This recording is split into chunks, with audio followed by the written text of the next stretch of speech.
All right, listen, there was some major shift in both the college and pro football landscape yesterday. And of course, we are talking about Jim Harbaugh. He left Michigan to go to the LA Chargers as their new head coach. And now that the dust is starting to settle, JP, it's time to look ahead. So let's start from the Wolverine side here, a to-do list for them as we head into this next season. Yes, I've got a to-do list. I think there are really 4 items that should be top of mind for the University of Michigan as they enter their new era. Starting with number 1, you have to retain Ben Herbert.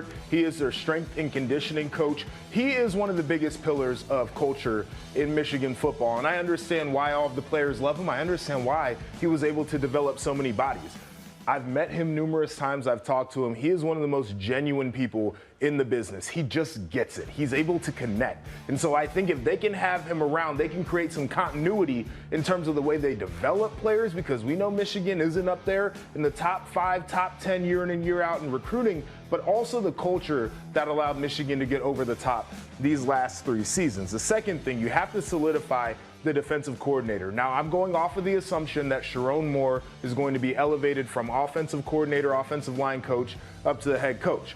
The rumors are that Jim Harbaugh would like to take Jesse Minter with him to LA. Jesse Minter is a guy who came from that Ravens defensive system.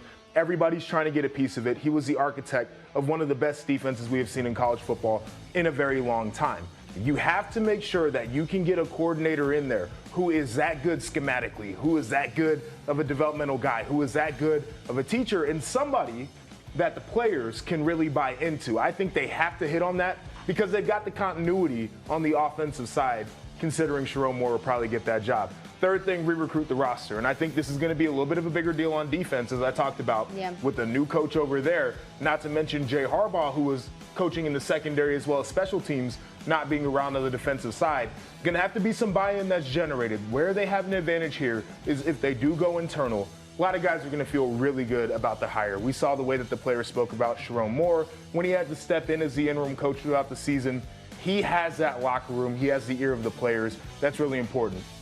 And then the last one, the final one, and probably the most important one on here, you have to develop and maintain the plan to beat Ohio State. They've done it 3 years in a row now. You're going to be entering a new era without the head coach that you had once upon a time. Things in that program are going to change naturally, but the one thing that does not change is you have to beat your biggest rival, that is the Ohio State Buckeyes. So Chiron Moore has been around. He understands what it means. He was on the sideline as the head coach. He knows what it feels like. This past November, with the victory over Ohio State, he has to maintain the momentum they have in that rivalry. I like what you said about Ben Herbert, because one thing I remember talking to Jesse Minter when we covered Michigan earlier in the season last year was I asked him, I was like, thoughts on Ben Herbert? He talked for like 5 minutes about this guy, just the impact that he's had. Chris Jenkins, a lot of those players in the development and the strides that they have made over the last few seasons, it's because of that guy. So you mentioned that's a priority. Yes, they need to keep him. But I mean, what do you think is going to be, obviously these are the to-do list, but what do you think is going to be the most difficult for the Wolverines to achieve on this list? I think it's going to be twofold here. Is number one, I've talked a little bit about culture, and that's not one of the things I directly put on here. I think that maintaining continuity and culture is important. I think for Chiron Moore, whoever gets that job,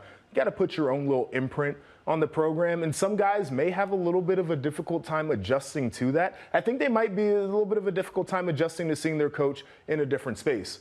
The other one, which I hope is a struggle for them, is the Ohio State one, because as well as Michigan has done these last few years, Ohio State has gone all in this year, not only to beat Michigan, but all in, it seems like, for a championship in what they did, retaining players and also getting players out of the portal.